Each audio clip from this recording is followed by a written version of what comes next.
Welcome, guys, gals, gays, and theys, to the Hangout Quest podcast. I'm Alex. I'm here with my friend Camry, Hi, I'm Camry. and we are going to be talking about games that we play because we've got opinions, and it's going to be fun to talk about them. Games and other nerdy things that we like. That's what's on the Games table. and other nerdy things. This week we're talking about Genshin Impact.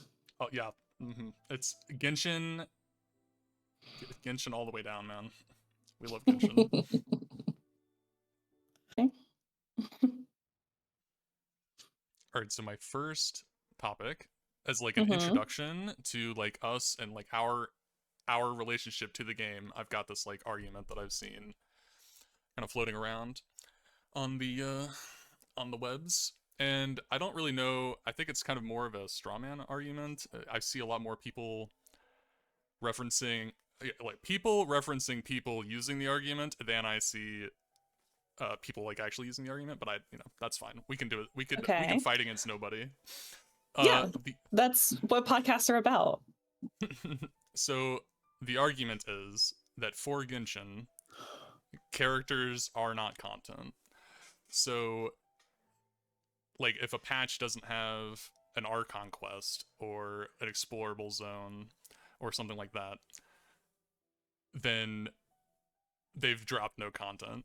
So, for example, Chiori's, we had a dry patch, air quotes, recently with Chiori, and it was like just a character and an event. And a story quest.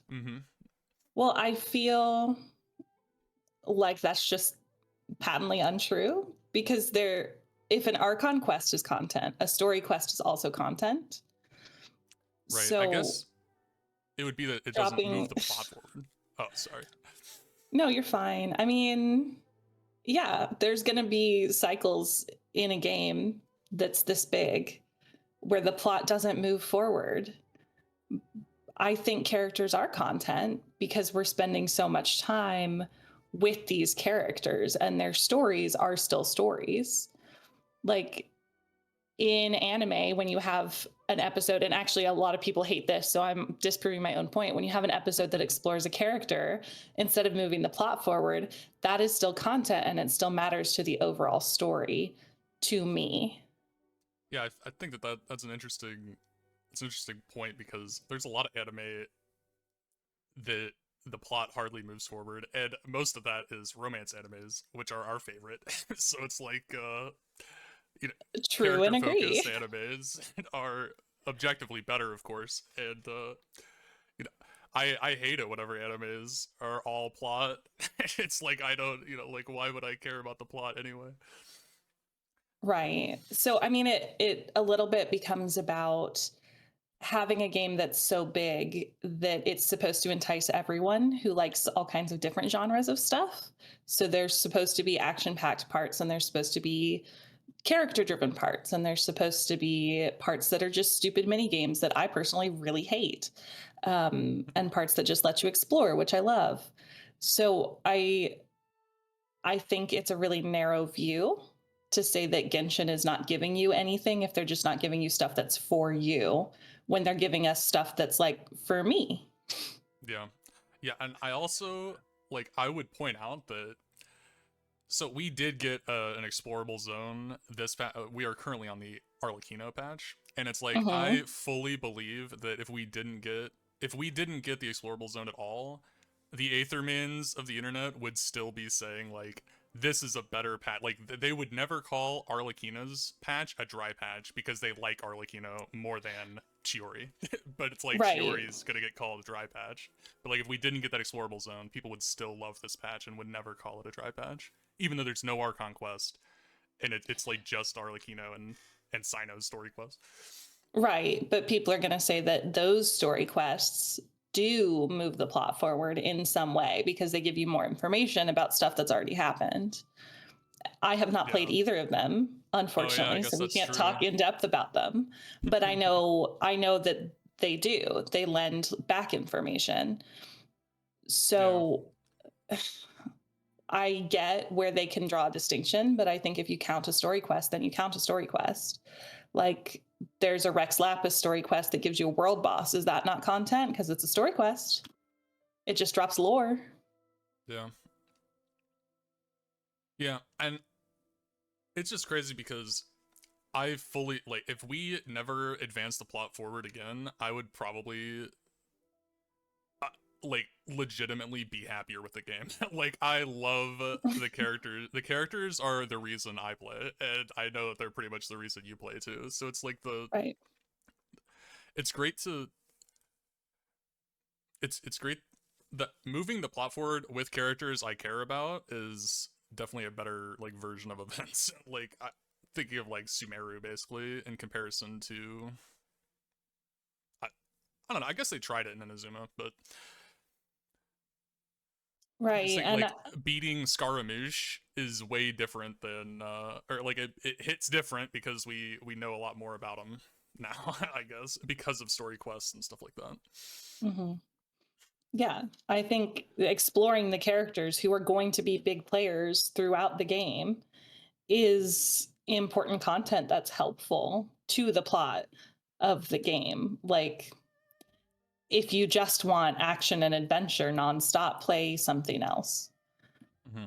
That's not what this game is. So, if it's not moving the plot forward, I don't know, play like a story game. I That's not to also say people shouldn't play. If like you like the game, I'm glad. Just like some of the stuff I like is no different complaint than about it. yours. Yeah. I'd say another like part of this is especially for us, and you know, the events are like amazing. I love the events. I know you love the events. Some of the events. Yeah, so this I voice don't want to make a acted fun blanket events. statement because not all of the voice acted events have been my favorite things. I guess that's fair, I suppose. I guess they are my favorite things in the sense that like getting those things, like getting that kind of content pretty consistently, like even if it's bad, is like what I'm after. Like I love the possibility. Like I'm super hyped for this like Ito music event. And it's like I'm more hyped about that than like an interlude. I don't know. I am really hyped about the Ito music event, mostly because I really love Ito.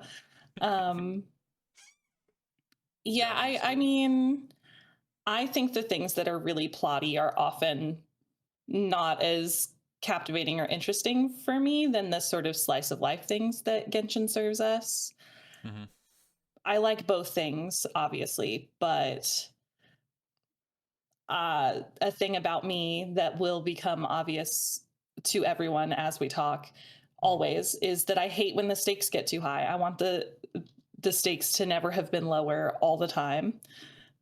Mm-hmm. Mm-hmm. Because I think that's where the best content is. I want to know how characters are going to interact in situations where it's not life or death. It's like maybe your play doesn't go so good. I think Is that's the life or best death? content. It feels life or death, but it's not actually, right? If Farina doesn't go on stage and sing in her story quest, the play just doesn't go over well. That's the whole Yeah, stakes. That's that's it. the end of the world. Yeah, but I prefer yeah. that to like the literal end of the world, Yeah, where your absolutely. personal end of the world stuff doesn't matter anymore. Yeah, I agree. I like the lower stake stuff too. Um, I guess I'll use I'll use that. We could quickly talk about our favorite events. What has been your favorite event? I'm thinking like after you just said that, like, are you not thinking of that like there's like a cooking event recently that I loved the cooking event. Lumine had all those I facial really expressions. enjoyed the cooking event with Lumine and her facial expressions. My favorite event, I know it's like a little bit cheating because it's a festival, was the Lantern Rite last year. Like the Um, 2023 Lantern, right? yes, with With Yao Venti and Yao Zhongli. and Venti and Okay, Zhongli, yeah. and everybody sat at a table together at Hu Tao's urging. It just was my absolute favorite event Genshin has ever done.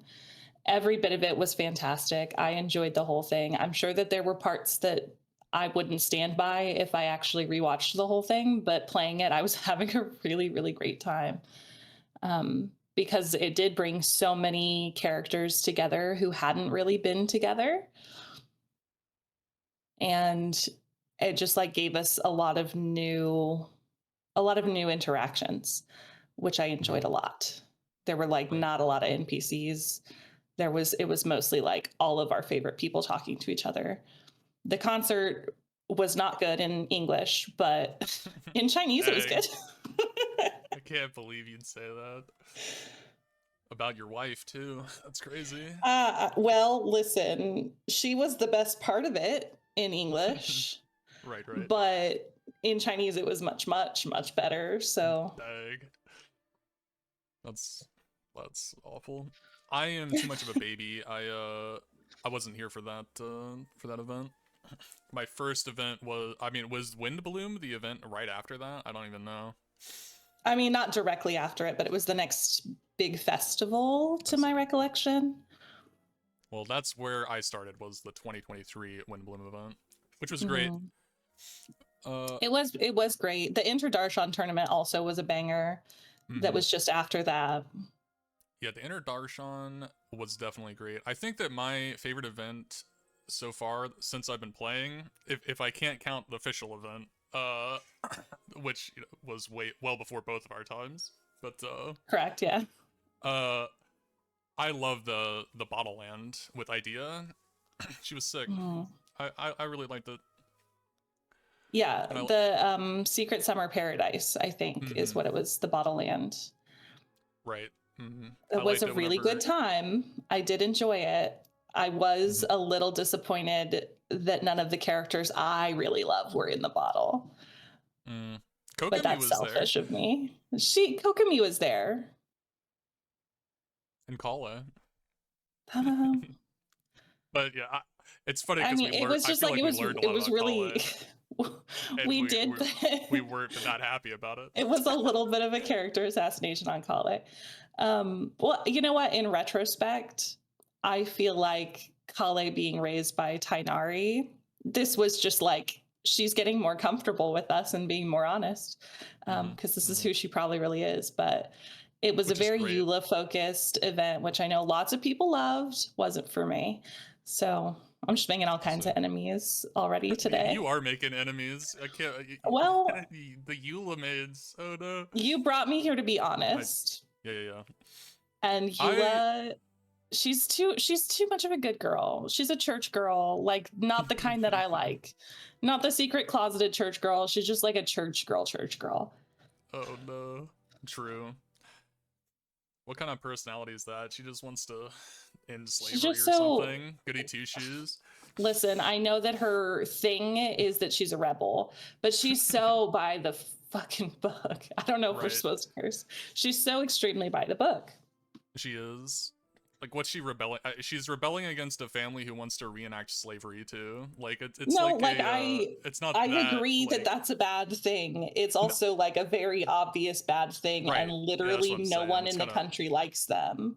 It's kind of milk toast because of course, like no one, you know, no one is going to agree with them. So like of course she's rebelling against it because she's a normal person. Right. I don't And know. I I give Eula credit. I like Eula a bit more, but it's 100% just like one of the animations, one of the like fan animations. I know exactly the one you're talking about. It made me Yeah, feel a little warmer about her, but I yeah. also don't find it I think that is a huge elaboration on the idea of Eula that doesn't ring true in the character on the screen. Yeah, that's fair. I also want to like before we move on from that, I want to say I still love Kale, and I think you do too. Like Oh no, I character do still love assassination's probably a Kale. little bit too strong, Okay, too that's a little strong of an strong. approach. It just She's different than what we thought, though. She's very it was judgmental it was a and huge funny. heel turn from Windbloom, I Yeah, guess is what I mean. that is definitely Um, true, for sure. you're right, character assassination is too harsh. I still do really like Kale. But yeah, she takes after her dad. uh Which is funny because I've been growing on Tainari for a long time. I really like that I guy now. I have been too. I wasn't at the time when Yeah, I of played course. Bottleland. So I Mhm. was like, oh, they're just gonna make her take after Tainari. If she's gonna take after one of her dads, it should be Sino. Everybody loves Sino. Um, or actually, me and all my friends love Sino. I don't know how well loved he is Me and the overall. homies. Yeah, me and the People love homies. Sino. People love his voice Okay. actor. That's Well, yeah, you his can't voice not love actor his voice makes him look actor. good. True. I mean, you can't not love him. Sino's great. Um, but I have since grown a love of Tainari from Story Quest, from Farzan's. Well, actually, I think it's Farzan's Hangout Quest that includes Mhm. him. Um, and is it his own story quest with the robot? That is his story quest. Where you save the robot Mm-hmm. against the academia's wishes. Yes, which adds a lot of flavor to the story for me. And retroactively to the Sumeru Archon quests, because of course I had not played it at the time that I played the Sumeru Archon quests. Mm-hmm. But again, I mean, I guess we're circling back. That story content really added a lot for me to the Archon quest. Mm-hmm. Which is great. Yeah, it's funny that he did play kind of a larger role in the Archon quest. He and Sino. Mm-hmm. He and Sino both, and I feel like we got to know Sino well in the quest itself, but we didn't get to know Tainari very well at all, even though we spent a lot of time with him. So I want to transition this. I want to skip several topics and just since we're here, what the ship of the week to this week was going to be Sainari. So Okay. I don't know. I guess oops. We stumbled upon it, but That's fine. I just want to. So the ship of the week is going to be something that we want to. It's exactly what it sounds like. We love shipping here. Shipping is our favorite thing, and That's true. Sainari gets a lot of love, but I feel like I want people to love it more. I don't. That's just kind of how it is. I feel like people don't talk about it as much. If it's an instant, if you're just gonna talk about a ship, it's gonna be Raiden and Yai or Kaveh and Alhaitham. I feel like, and it's I feel like Sino and Tainari should be right up there too, because they are major parts of Archon Quest. I think that it is, though. I think it's the top tier, the ones that everyone talks about, right, are, like you said, Miko and Alhaitham and Kaveh, which we will talk about on another day. But absolutely. after that, the next tier down that people talk about is Sino and Tainari, which is just so obvious, and Ayata and Toma. Ayato. And I want to Ningguang and Beta I are want probably to right there too. enunciate. Ayato and Toma. And Ningguang and Beto are kind of in that world. I would say it's just a touch lower, but with the recent potion shop quest, they fleshed that out just a little bit more, which I enjoyed. The best part of the potion quest. Best part of the potion quest, hands down, easy, not even a question. So you were saying that you don't think we got a lot of Tainari's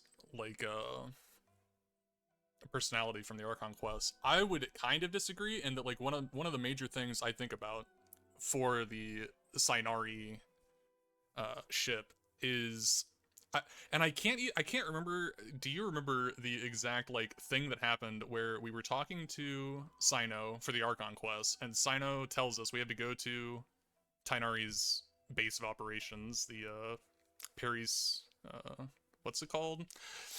Whatever. Off the top of my head, I couldn't tell you. It's like it's something whack. Pardis, I don't know. His the place where we take the robot. Yeah. And his greenhouse. And he tells us we have to go there and talk to his friend Tainari, and you just have to name drop me and he'll do what we want. And I can't remember what we had to ask him to do, but it was something, you know, completely like against the academia's wishes. And Sino tells us you got to go find Tainari and tell him that I sent you, and he'll do it. And I remember thinking on the way there that, like, okay, we're gonna get there, name drop Sino, and Tainari is going to say, like, fuck that, I'm not doing that. But that's not what happened. We got there, we name dropped him, and like exactly what Sino said happened. He's like, oh, Sino wants you to do this? Okay, I'll do it. Like, oh, I just have to, like, you know, completely break the rules? I don't care. Like, I'll do it. And right. I really like that. I liked that like, interaction. That is good. I do like that interaction. Tainari has a hard outer shell, and it takes a lot of additional content to kind of crack it. Mm-hmm. And also, I'm going to say the misfortune of playing the Archon Quest before the voice actor swap. And I do feel strongly that the new voice actor for Tainari gives a lot more characterization to him than the previous did. That's an interesting thing. I'm glad. I guess I'm glad. I'm glad that that you feel that way. And I feel like his voice actor is fantastic. So, you know, I'm glad his current voice actor is fantastic. It's kind of an upgrade, I guess. It definitely was for many reasons. I am really glad that Hoyoverse took the step. Yeah. But I think there is argument about whether people like the performance more or not. But I definitely do. Yeah. So you're saying you did that before the swap, so you just have like a little bit of a negative view on Tainari, basically. I do. Except for I definitely do. His story quest got you. You like his story quest. I really liked his story quest, and I feel like it showed me more of the softer side of Tainari. We're supposed to intuit it being there because he takes care of Kale. Yeah. But he doesn't take care of Kale with any real softness in the story. Right. He's just takes care of Kale with sort of a put upon attitude. And I don't like that. But I don't think that that's genuine. I think he's just kind of a cranky animal man, cranky teacher, stern professor type. I see what you're saying, and it's funny that you feel that way. And I guess it might just be the voice actor, because I feel very not that way now. I feel like he's pretty soft toward Kale, but I don't know. Yeah. I'm not going to go back and re-listen to the voice lines by the two different. I'm not like that obsessed with or into the idea of figuring it out. But I remember Tainari coming across as very like stoic, very flat, not very emotive. And I don't think that holds true with anything I've heard from the new voice actor. I see. Yeah, I'm thinking of there's like an instance. I don't know if it's in the Archon quest or one of his story quests, but there's an instance where Kale's like, I guess it must be part of the Archon quest, because I think Kale is administering some kind of medicine to somebody, and it might be an Elazar patient or something, and she like drops the medicine thing because we hadn't cured her Elazar yet, and Tainari, she has to like apologize to Tainari, and Tainari's like pretty nice about it, I guess. Like, I told you not to you know, do this, but she did it anyway. And he's like, well, that's okay though. You know, I'll do it. You know, and I don't know. It was a little bit more like gentle than I would expect from a cranky teacher. There definitely are different ways of tonally saying that. Mm-hmm. Yeah. And And I did you recall do it being that? like a very exasperated, like, I told you, it's I see. fine, let me do it kind of thing. Like, You didn't like it. That was not a good it interaction didn't in rub your me the mind. right way in my mind. And Mhm. that could just be that I don't like his ears or his little earth hoodie. So I True, had you a hate his really hoodie. I negative also hate his opinion hoodie. about it. Yeah. He has just like a human people hoodie. I don't like it.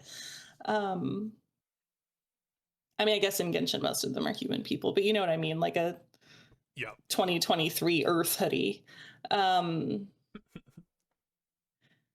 yeah, Yeah. He's got the he had made a bad impression on me when he dropped as a character because of the aesthetic I was not into. So I might have gone into it more harsh than I currently feel. Mhm. But I also do remember the voice actor previous being a lot more flat and a lot more no, I'm not gonna, I don't know how to say the word. That's fine. We know the word. um I think my Exhausted. what, his voice actor had changed by the Introdarshan event though, right? Yes. How do you feel about the Introdarshan event? I liked I whenever loved the Darshan event. of course, yeah. I liked whenever they went out to the desert and Sino couldn't handle, or not Sino, Tainari couldn't handle the heat, so Sino gave up his, his chance of winning to look after Tainari and get him back to hang out with, Which hang is out with so Nilou. sweet. And Yeah, then Kaveh does go down for heat stroke and no one notices. poor Kaveh, Poor Kaveh. my man. I mean, he had to save those foxes, dude. He did have to That's how save it those. is. He's so sweet. And this is why I feel that Alhaitham is not a good partner for him. Because we see a good Okay. couple. We see a good partner looking out for his partner. We see Sino taking care of Tainari. And where's Kaveh? Alone. He's hanging out with Nilou already. Yeah, I can't believe this. Or Kave's alone. His boyfriend is Alhaitham's hanging just out with like Nilou. sitting next to Nilou and not speaking to her.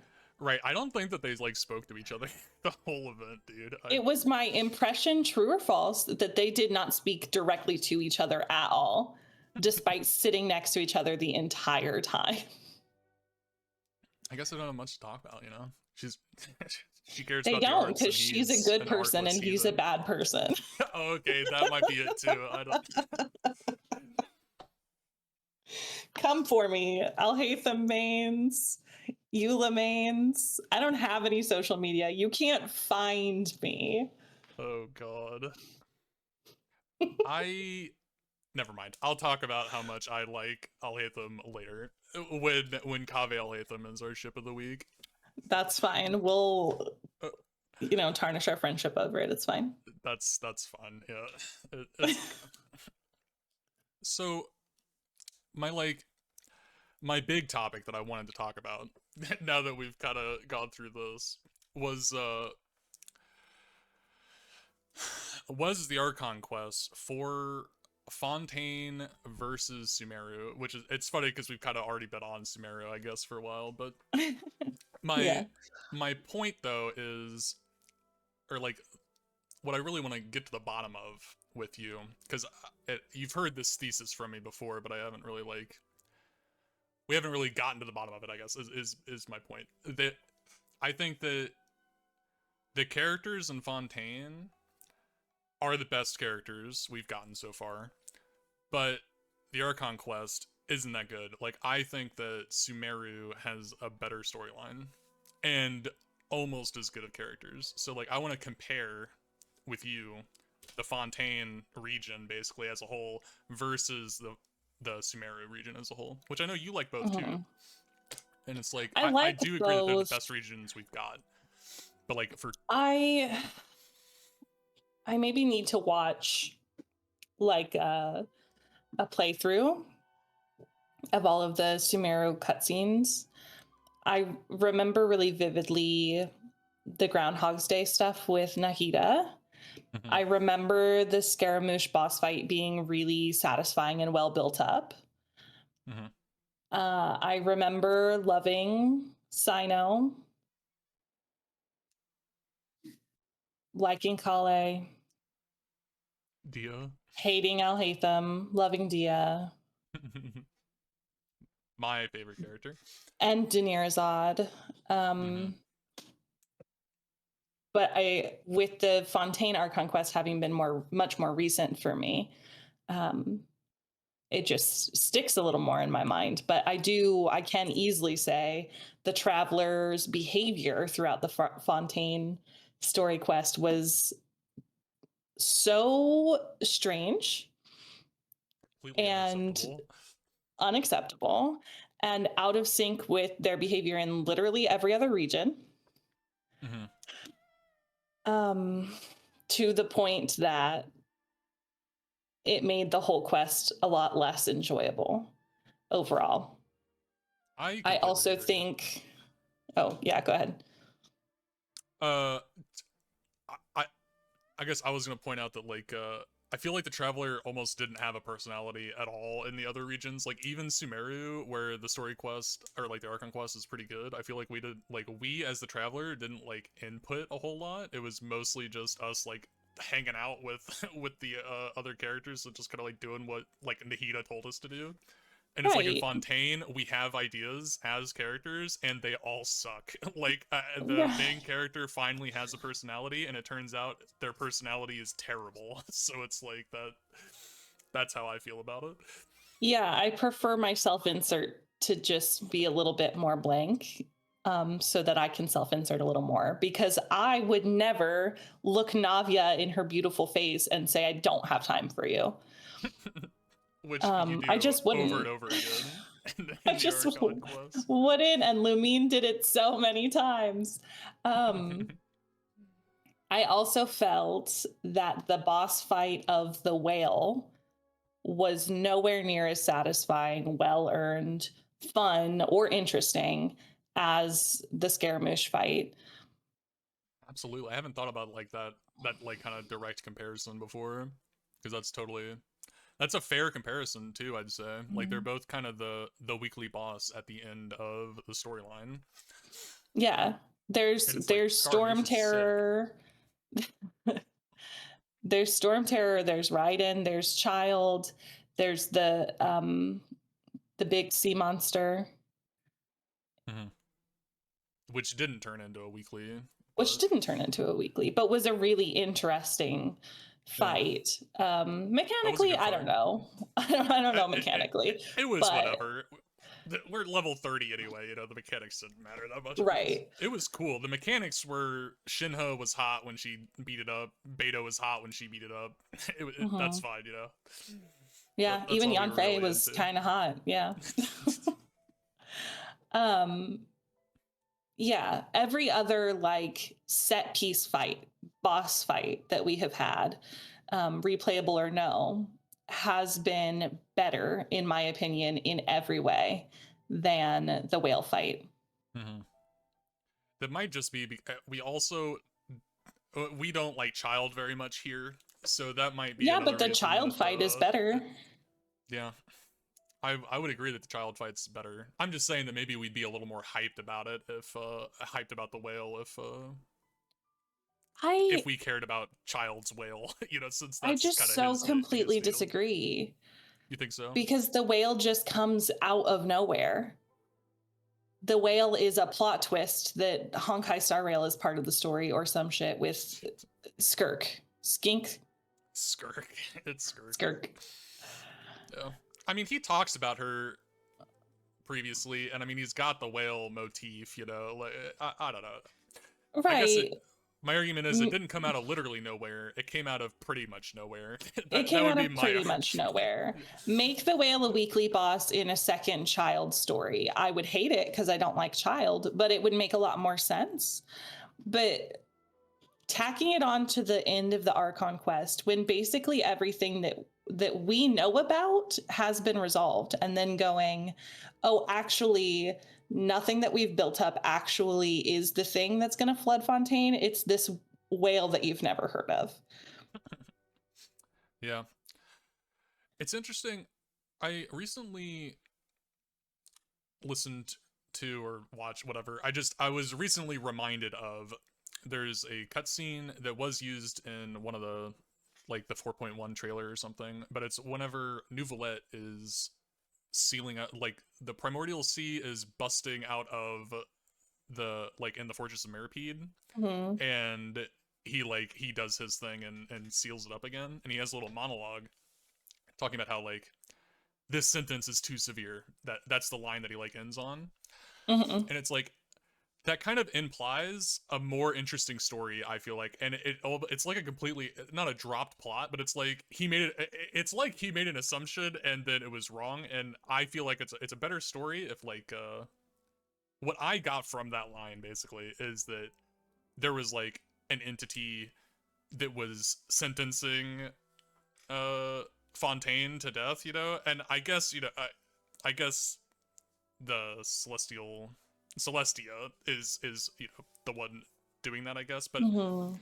I was thinking at that exact moment that like maybe Focalors or like the old or like Ageria maybe or something, but like maybe Focalor or just the previous Hydra Archon was the one that was like against Fontaine and trying to kill it with the Primordial Sea. But then in the end, it's like just this whale, like, and it's not like, I feel like it's not someone who sent the sentence wasn't too severe because it's a whale. The whale didn't sentence Right. anybody, I guess is my point. It's like I don't I don't know Yeah, what it I'm just yapping feels about. like it gets off step. Like the what I would call the emotional climax of the well, really the climax of the Fontaine Archon quest overall is the Ageria, or not the Ageria reveal, the Focalors reveal, and the ballet number, and we're inside Farina's mind and we're understanding Mm-hmm. all of that all at the same time.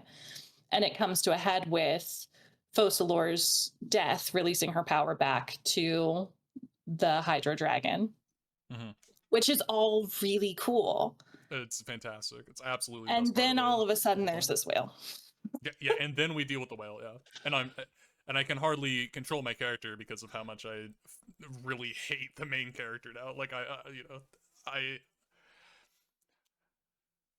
I don't even know like how much I want to talk about the main character in that like the ballet scene and stuff like that. Like the main character, I hate the main character so much. I cannot even like. Just Yeah. truly seeing and experiencing everything that we're seeing and experiencing from Farina's point of view.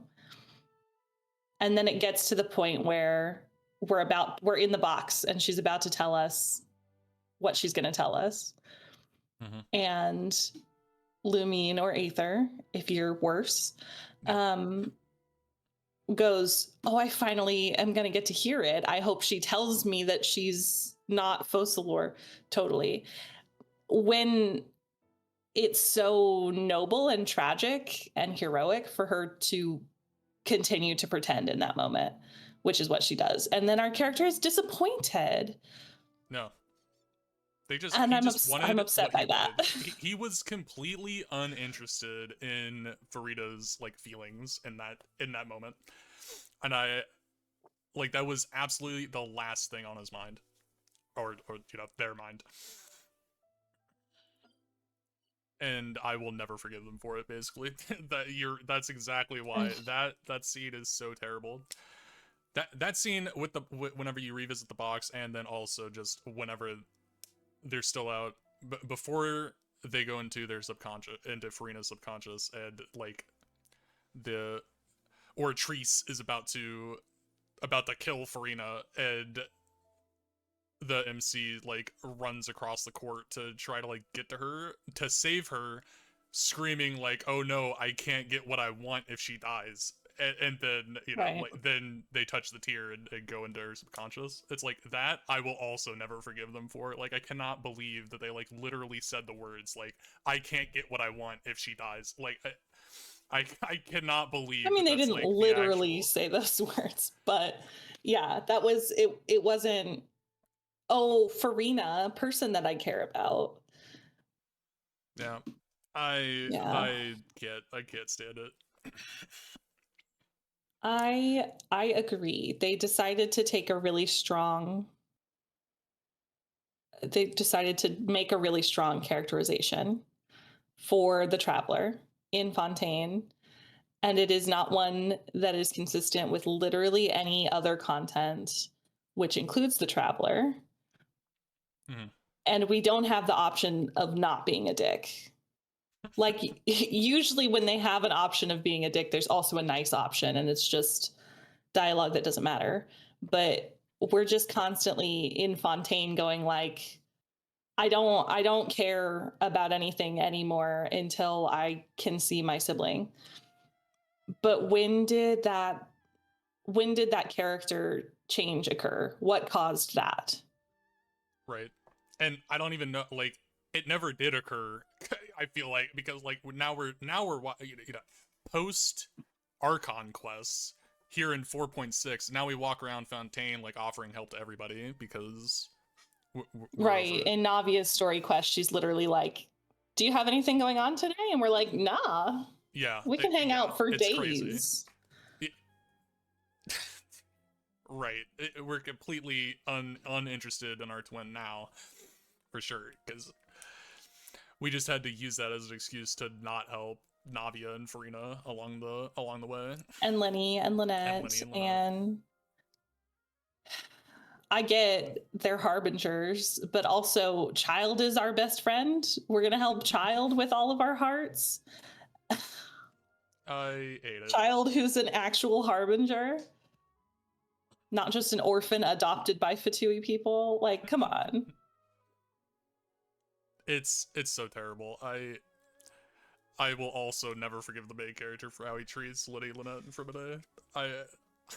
I cannot believe it. They're jerks to everybody. The MC is so terrible in Fontaine. Yes. But and like sorry, I understand in other regions people felt like we were pushovers, but this is not the way. It's too late. We're pushovers. That's who we are.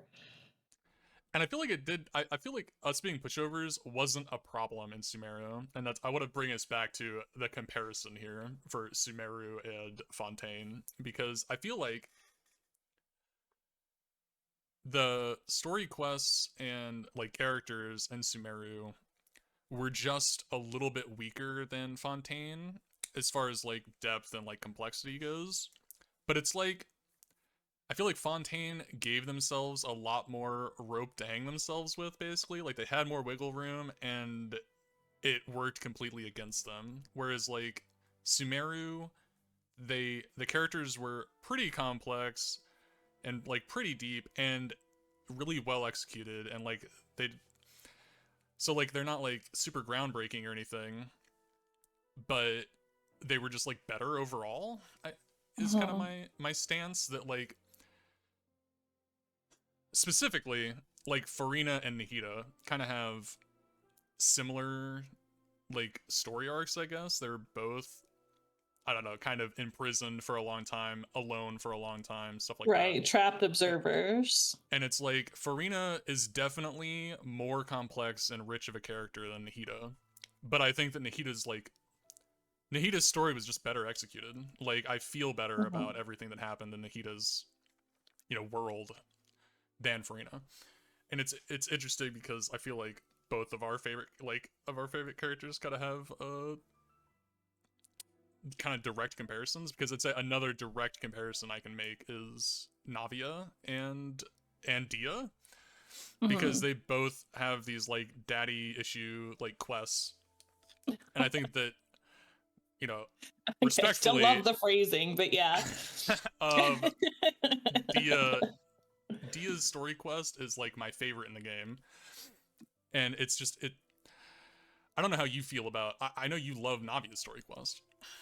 I would agree that Dia's story quest tackles the theme of like a flawed parent in a better than Navia's does. I think that it like deconstructs the father figure with more, I don't know, with more impact, I guess. Like Navia is critical of her father start to finish, but she's a different person. So in the end, she still wants to be very much like her father, just a more balanced version. She wants to be like her father and her mother, just as herself. Mm. And I think Dia is happy to not be like her father if she doesn't want to be, and recognize that like she doesn't have to leave this interaction with a good opinion of him. Right. Which is absolutely fantastic. I don't know. I love the ending of that quest. I think it's fantastic. I do too. I think it's a really one of good quest. I think that one of the like issues that I haven't thought about it that much, but my like what I would identify as the problem here is that like Dia's quest had way fewer moving parts. Like it was basically what was at stake was Dia's emotional stability, and then like a little bit of Dooney's emotional stability. If Dia's in trouble, Mhm. Dooney's in trouble. But it's like so Dia's emotional relationship with her dad was kind of like the thing that was at stake the whole time. And then for Navia's story quest, it's like we have her emotional connection with her parents, but then we also have this traitor guy that comes in, and we also have like her relationship with that girl that looks up to her, and we also have Right, her like relationship with the Spina. mm-hmm. I mean that quest is about her finding her place in the Spina Right. and understanding what that is.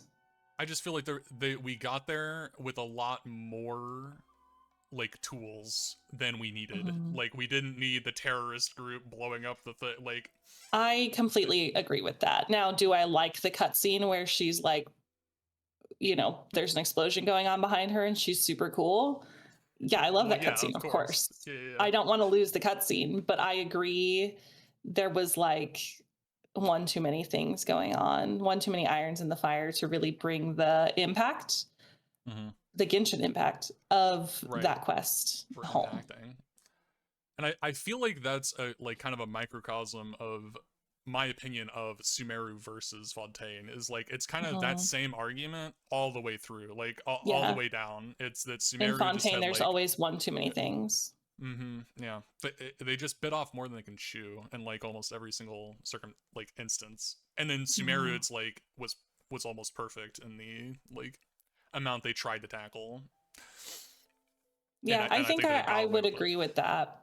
I would agree with that. I think there are, to my memory, there were parts of the Sumeru Archon quest that I was bored during, Mm-hmm. but I think they're mostly the stage setting stuff.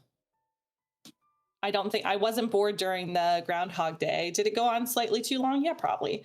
But it was full of characterization, Dia and Daenerys and us, and the relationship that was written and deepened between the Traveler and Paimon in Sumeru was really satisfying, even though they Right. completely undid it in Oh Fontaine. And I yeah. hate Paimon so much now again.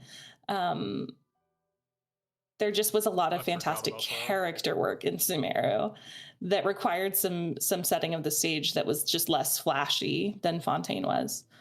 Mm-hmm. It's yeah, absolutely. It is less flashy and it's better for it, and that's just kind of how it Mhm. is.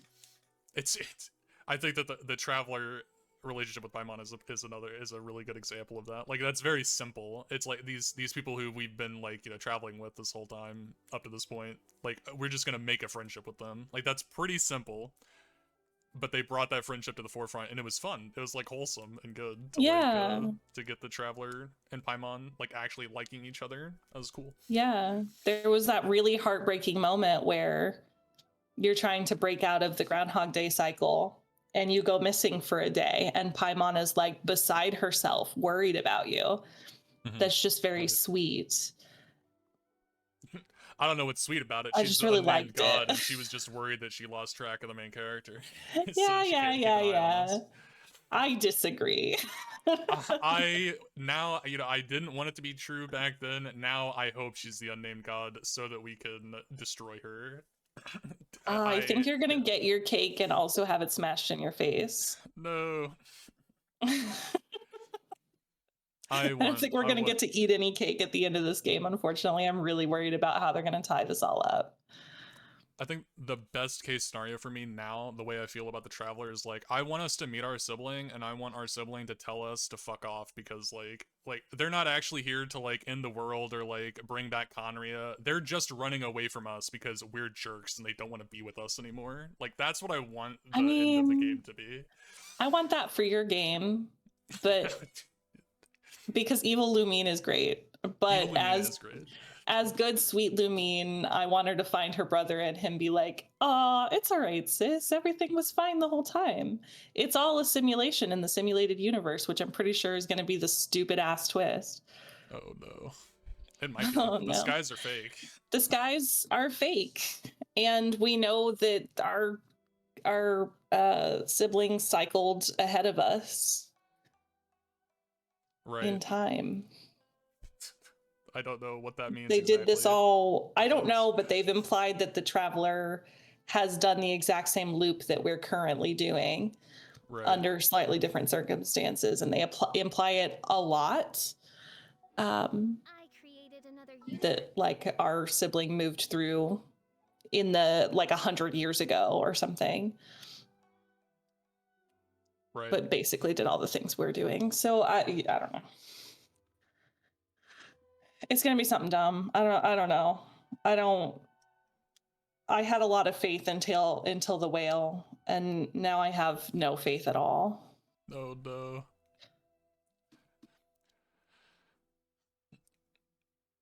So you love Fontaine. I love Fontaine so much. I want to hear the like region to region.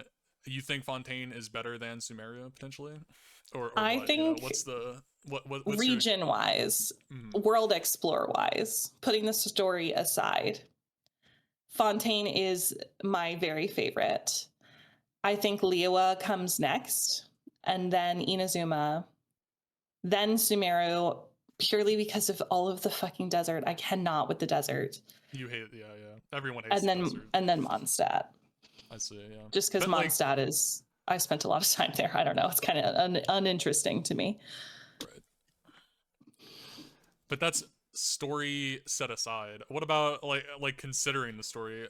I want you to consider like everything, you know, like all the positives and negatives. The story, considering all the positives and the negatives, I think Sumeru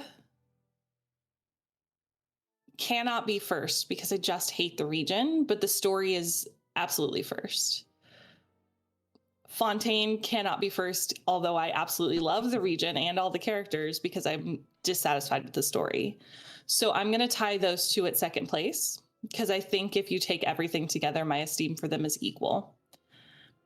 And then I think Liyue is better overall than Inazuma is. I had more fun. I liked the characters. I liked the story. I liked the boss fights. And then Inazuma comes after that because I just didn't love it as much. And of course, Mondstadt is on the bottom because of the dragon. I see. Okay. The dragon and the Christianity. I see. There just are so many nuns, so much church. Yeah. Rosaria so much Diluc. Yeah, Rosaria is great, but like Diluc. Diluc's there though. Yeah. Kaya. Whatever. I want to like Jean, but I can't. Mondstadt just does feel like the first region in kind of every way. And that's okay. It's a strong start to the game, but everything else just builds on what they set up in Mondstadt so beautifully that it has to end up bottom tier for me. Right. And also Mondstadt characters are so vanilla for me. I just don't like them. I see. That's funny. I mean, Fischl. Fischl's fine. Oh God, my ears. I just love so many characters over Fischl. That's okay.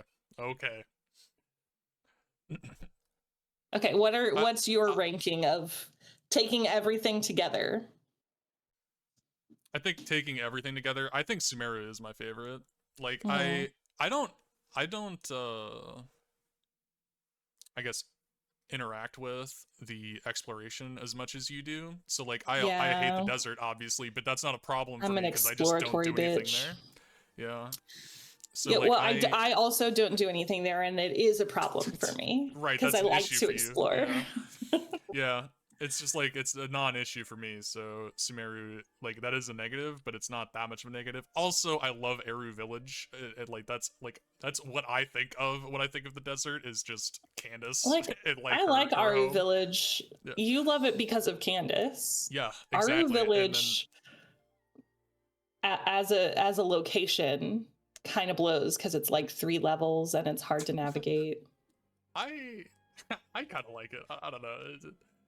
That's fair. That's fine. That's a fine take though. I love hanging out in Aru Village though. But yeah, I mean it's because Candace and India though. But I think that like the combo of being like I think the best Archon quests and then the most like decent characters makes it the best for me. Like my favorite characters, Dia's one of my favorite characters, but I think Farina is one of the best characters in the game. But her story is so much like the ball was dropped. She as a character is so much better than the story she's in, and I feel that way about all the Fontaine characters basically. Like I think all the Fontaine characters are probably the best like characters in the game basically. It's just that they all also like have no support from the narrative, I guess. Or I at least feel that way about Farina and Navia. Maybe not so much like No, the recently, characters but you don't like get a lot of support from the narrative, like Riz and Nuvulette. yeah, it's a shame. And I feel like the narrative really just like really kills it because like I probably wouldn't hate Nuvulette as much if we just like had, I don't know, I feel like everything's rushed with him, so it's like it's an issue. Lenny, I don't even know why that didn't like Farina, Navia, Lenny, and Lynette and Fermine, like they're all fantastic characters. Even Arlecchino too. I like Arlecchino enough, but she does have a lot of like she's very tied to the narrative, and I'm not super impressed, I guess, but yeah, I need to play that story quest so we can talk about it. Yeah, you do. But it's like the narrative is just so poor that it really drags those characters down, even though I think the characters are the best as far as like richness and depth and like what they have to say. I think Farina's fantastic. I think Farina's the best character in the game, but her story just like infuriates me. Whereas like something like Dia is like an amazing character and her story is really good. So, and then same thing with a lot of the Sumeru characters. I feel like they're all like pretty good and their stories are all pretty good and there's not a lot of like big downsides. So Sumeru is my favorite, and then okay, so Sumeru is your favorite. yeah. I mean, I guess Fontaine's probably after that though, just because of like how much I think about it. Like, I feel like one of the things I use to determine if something is my favorite is like how much of my brain space gets occupied by it outside of the game, and it's like I think about Fontaine all the time. So, and I mean, it's mostly the characters, but it's like, I think about it more than Inazuma, even though I really like Inazuma. It's definitely my third, I guess. But yeah, it's like for different reasons. you know. Yeah, that's probably that. I like Liwa more than Mondstadt, I guess. But Venti's amazing. So I kind of disagree with the like all the characters are I like a lot of the Mondstadt characters, I guess. I like Venti a lot. I like Fischl a lot. The Razor's funny. Lisa's great. Lisa is great. I like the characters. I just have a feeling about Mondstadt that they went through like all of your basic archetypes, like all the video game characters you expect to exist in a game like this are all from Mondstadt. Yeah, that's fair. And then they like push the boundaries to newer, more interesting hotter, more fun characters as the game progresses. True. In Liyue. I'm surprised to hear that Liyue was like your favorite overall. That's an interesting. Oh, it's not my favorite Interesting overall. conclusion. Oh. It's number 3, if you recall. Oh. Fontaine and Sumeru are tied for number 2, and then Liyue is behind that. Oh, I see. I just like it more than was... Inazuma. Okay, I guess I took that the wrong way. I thought that they were tied for number 2, and you put Liyue as the number 1. Got no. it. No, they're tied for 2, and no one gets to be number 1. There is no number 1. There's still open space. Damn. You know, we've got more regions coming. I see. Okay. I have a fear the next region, Warland. What is it? Natlan. Natlan is going to include deserts, and so it may not meet my needs. It might be deserts, but it'll also have warlord mommies. So I'm guessing it might be great. You.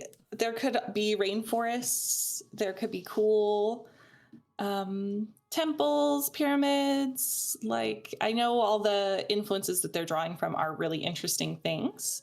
I'm interested to see how they execute it is my thing, because there's just so much damn desert in Sumeru, and I just don't know how much more desert I can handle in the game. They would know. They can't do it. They won't do it. I don't think they'll even try. I think I hope not. And like I would love. Well, like Sumeru's also got a lot of rainforest. I don't know what they'll do. Maybe savannah type environments. Savannah, maybe something just with some more interest to it than deserts. I cannot. I do still have the intention of trying to 100% my whole map eventually, but I can tell you for certain Sumeru will be the last region that I do. Whoa. I feel like you should work on it like incrementally, like go do as much as you can stand and then move on, you know, like I don't know. I you know, you don't have to listen to me. I just feel like you should maybe spread it out. But spreading it out might just be terrible. Spreading out your hatred, like, you know, over a longer period of time might be the wrong move. No, I think I'm going to pick up like excuse me, a summer side hobby of just doing exploration in my Genshin. But I'm considering going all the way back to Mondstadt to start doing it, because I have those regions pretty highly explored already. Mm-hmm. So it would be like just capping it off. Like I have every, I call them shinies. What are they called actually? The things you hand to the statues? Oh, the oculi? Mm-hmm. The oculi. I have all the oculi, and I have a vast majority of the chests already. So there's just like puzzles and hilly trail camps and little things that I need to find in some of those regions. Mm-hmm. But it won't be as fun as we have discovered that it's ranked. For exploration, it is not last. Yeah, I might have said it, but I don't think it, because the desert in Sumeru sucks. Right.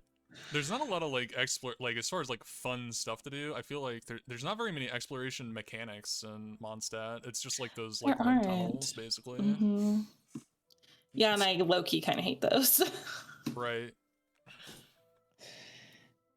Yeah, we'll see.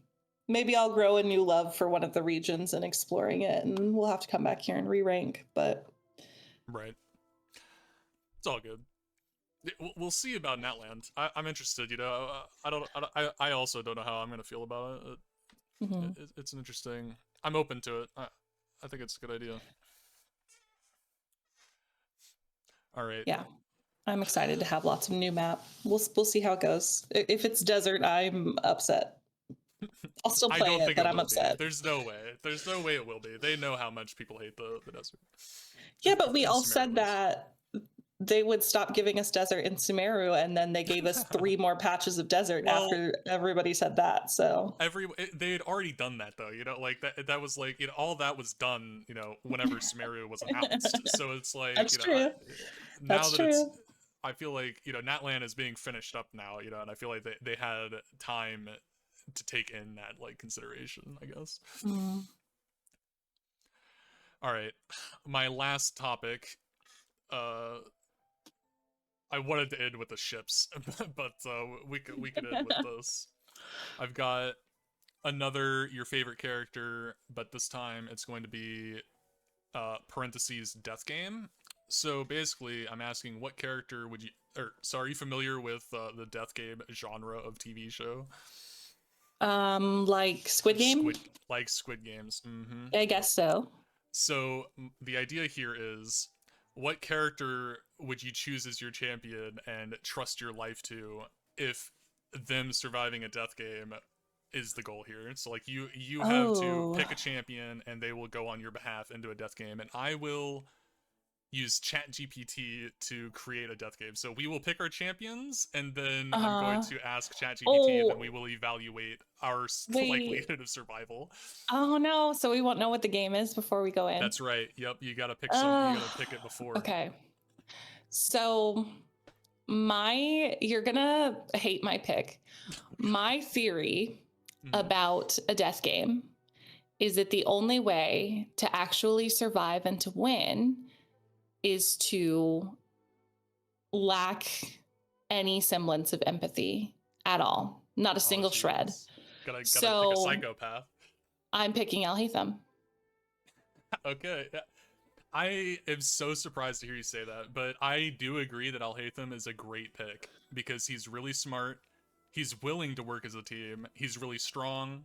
It's like, like but at the end of the day, he'll sell out anybody and their mom and their dog for his survival, and that's what you need in a death game. I can't believe you actually picked Alhaitham. I figured at most you would mention it and then dismiss the idea and move on to something else. But no, if you're gonna trust a character with your life, it would be Alhaitham, huh? Interesting. I mean, I'll tell you who the other pick would be after you pick yours, because you might pick them. Okay, my pick is Kuki Shinobu. That's my pick. She's She's soft. She's soft? I think she's soft. She's soft, but I feel like diplomacy is kind of a strong suit though. Like, Alhaitham is capable of diplomacy, you're right, but like people wouldn't like him as much as like I think that it's a good trade-off, I guess is what I'm saying. Like, she's a little bit soft, but I guess I'm just saying in that last minute, she's gonna let somebody else win. I don't know, man. My other go ahead. Defend your choice. my choice, my defense is she's really smart. She's a ninja, so like she's got some strength and dexterity, and she's very capable of diplomacy. And then also like self-control, I guess. Like, she's not gonna freak out in any situation, so it's like I just feel like mentally she's pretty strong, and then physically she's a ninja, so it's like she's got a good chance. She'll lose tug of war to Alhaitham, but other than that, she's gonna be she's got it. I would say my other choice would be Raiden Shogun. Raiden? Interesting. I feel like she's not like smart enough. Like, if there's a math puzzle. That's why I didn't pick her. I think she's ruthless enough and powerful enough, but I don't think that she's cunning enough. Yeah, and also diplomacy wise. Oh, she's terrible at it. Yeah. Yeah, she's not a very good diplomat. Yeah, I see what you're saying, that like it's like she's one of those characters. It's like if it's a strength game, you instantly win, but if it's a diplomacy game, you instantly are gonna lose. So it's like or an intellectual puzzle. Right. I don't know. It's very hit and miss with that psycho. That's I'm surprised. I would say Navia would be a pretty good choice. Like, Navia would be a good choice. Navia would be a great choice. But, I don't know how ruthless she can be. They always tiptoe. They tiptoe around the mafia stuff, She could she could be ruthless if it was about me, her favorite partner, but I don't know. She's soft. I think in a death game can't be soft. That's true, and it depends on the game, if we get into the game and it's all teamwork, then then yeah. Alhaitham still has a chance. Like I think that you're right, and I think that Alhaitham is a pretty good choice because he is definitely willing to work as a team to get what he wants, and you know if living is what he wants, then you know he'll be pretty invested. He'll even pretend to be nice. Yeah, it's true.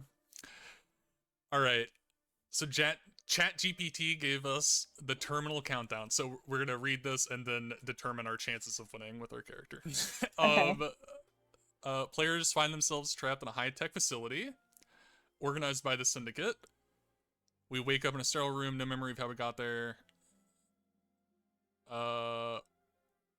got to compete in deadly challenges, okay? Okay. That's just a death game. Yeah. Okay, so each level... Oh. What, deadly challenges to entertain the rich and powerful. Okay, so this is just a death game. Uh-huh. Oh. Is it just describing it, the concept of a death game? It is not going to give you a specific game to play? Yeah, hold on. That's what happens. You ask the AI. Hold on, technical difficulties.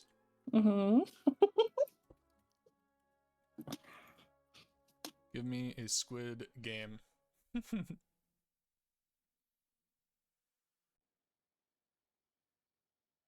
Okay.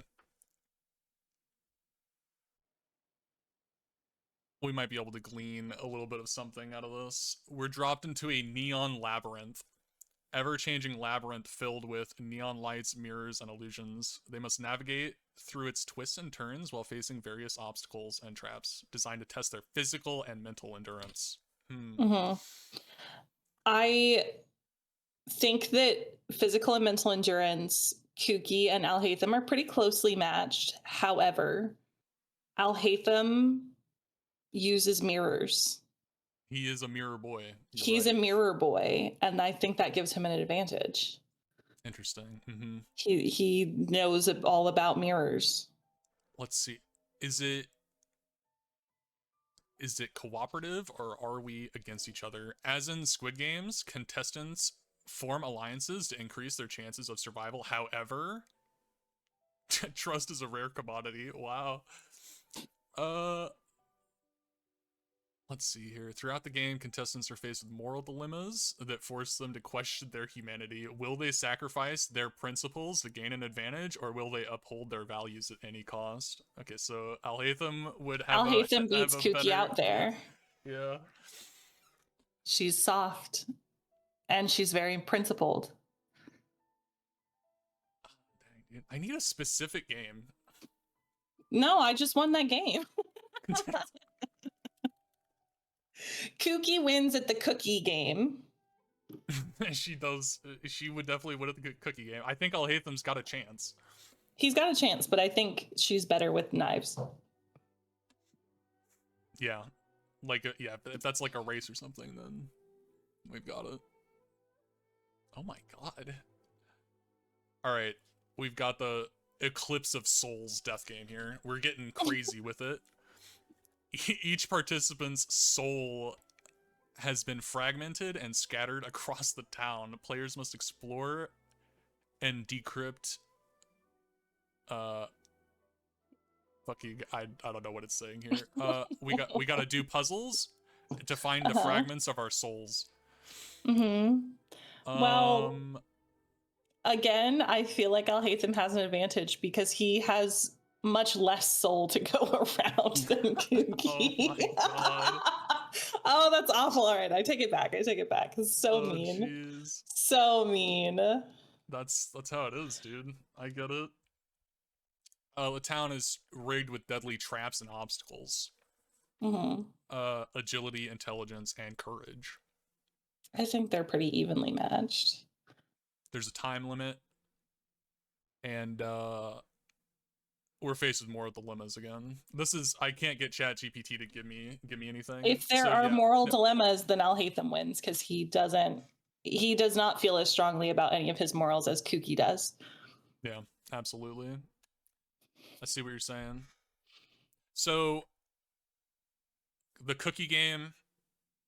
The cookie game is Kuki's, and a game in which you really need other players to trust and believe you, probably Kuki wins.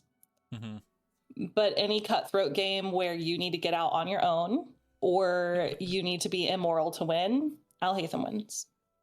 How do you feel about? I feel like they're both pretty level-headed too. Like I'm thinking They're of the both like very stop pragmatic. go game where like you just have to not move whenever the light's red and move when the light's green. Like I think that both of them would be okay with that. Like everyone would be like screaming and crying around them, and they would just be like chill, you know, and get it done like easily.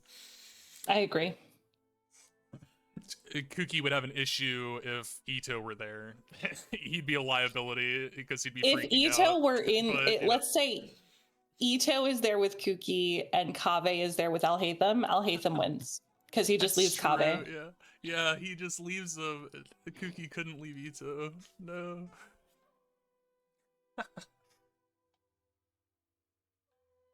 That's funny that they both have like completely erratic boyfriends. They do, but one of them cares more. It's true. And that's the one that I respect. That's crazy. All right. So the title of this episode will be Camry gathers hatred from Alhaitham and Eula fans. I think so. I think that's that's the only thing that you could come away with this podcast having. That's the only feeling you could have.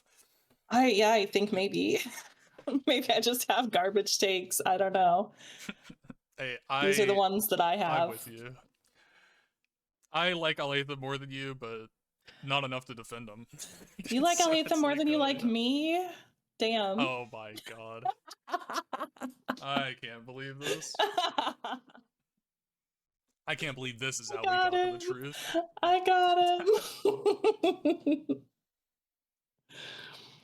Well, I think that is all I wanted to talk about. Awesome. Unless, you have any final thoughts? Final thoughts. Navia's hot. Okay. And I'm in love with her. Okay. We didn't talk about Navia enough. Right. Yeah, I figured our favorite characters would come to the surface, and that's just, you know, we don't need the. They'll get plenty of screen time in our podcast, so it's that's like true. You know that's gonna be. We'll get there. Navia's gonna come up a lot. A lot. I think. All right. Final thoughts, Alex. Sorry, I cut you off. Navia's really beautiful, and that's that. I think she was holding it down in the Fontaine Archon quest. Since Farina has like 5 minutes of screen time, Navia is definitely, you know, one of the better. You know, she's the reason the Archon quests were playable. Easily. I can't wait for Cloran's story quest. We have to reconvene and talk about Cloran's story quest because we all know, you know, Navi is gonna be there. And Farina. Yeah, we've had a couple dreams maybe talking about how Farina might also be there. Who knows? Wow. And I cannot wait for for that to come true. I want to love Clorand. But I want you to love Clorand. It's going to be directly tied to how much she loves Farina. You know, my favorite character in the whole game is Surintendant Chevalmaron, and that's because I identify with him the most, because I know that he's the one who loves Farina the most. Anyway. All right, that'll do it.